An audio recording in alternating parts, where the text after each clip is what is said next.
Përshëndetje miq, sot po ju prezantoj një tavë peshku të përgatitur nga unë, ishte hera ime e parë.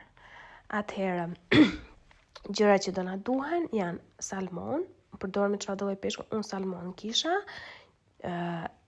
qep, domate, hudhra, i kam hedhur dhe pak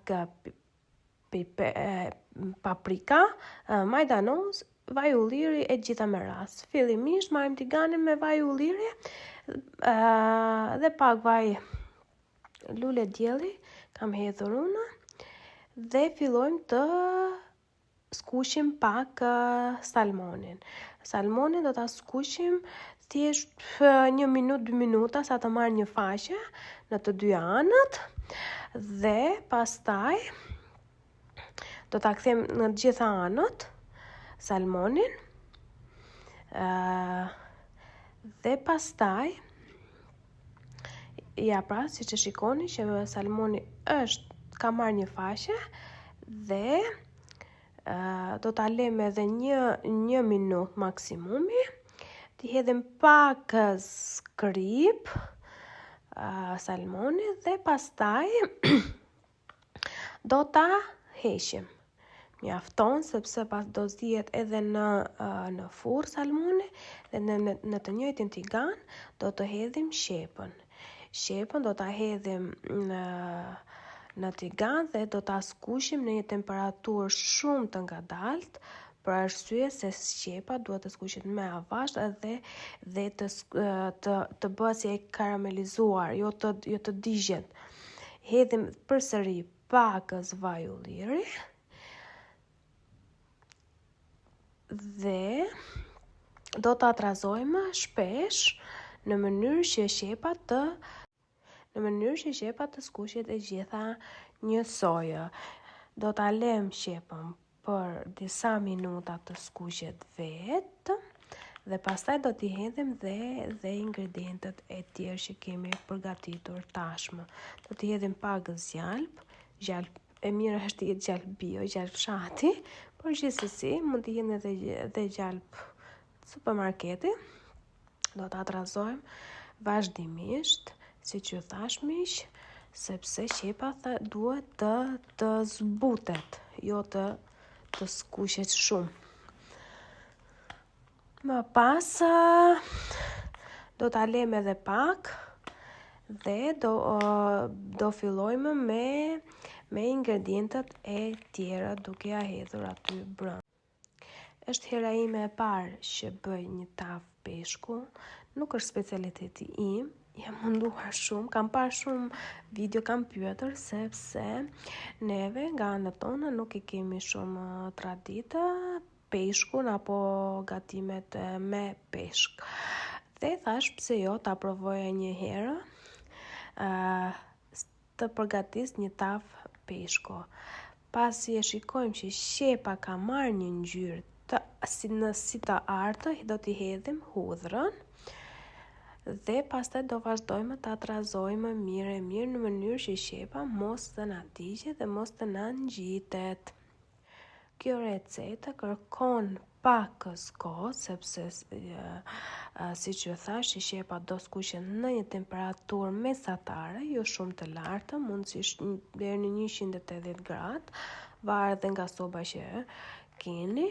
Tani mbasi shepa është skuqur, do t'i hedhim një lugë miell dhe do vazhdojmë ta trazojmë.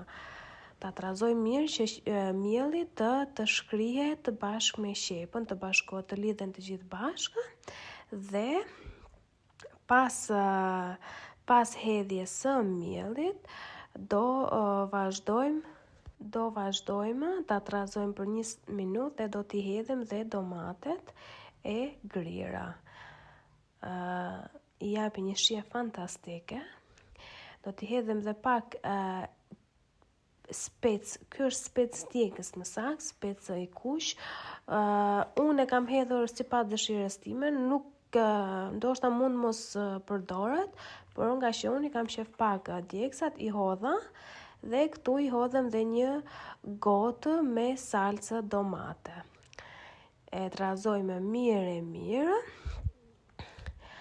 dhe do ta lëm për pak minuta të skuqet së bashku.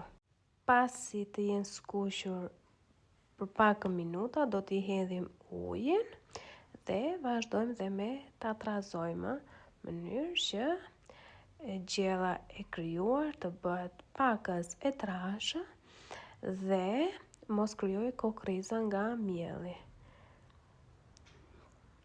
Do t'i hedhim pakës nga pakës ujë, nuk do t'i hedhim të gjithë në fillim, sepse duke zirë dhe duke i shtuar nga pak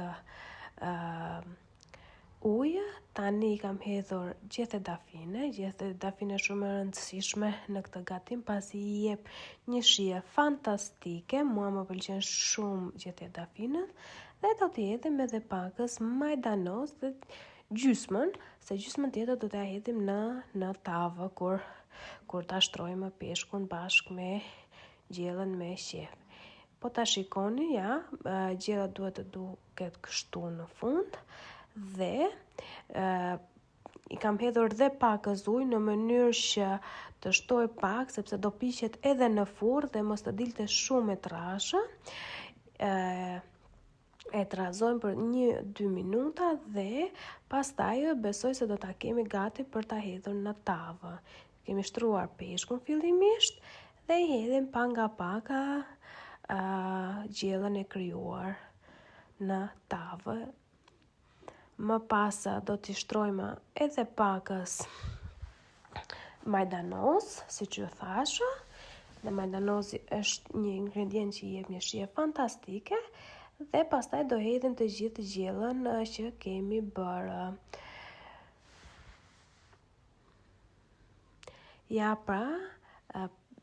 Tava me peshk është gati për në furrë, do ta pjekim për një gjysmë ore ose 45 minuta, dhe në fund duhet të duket kështu.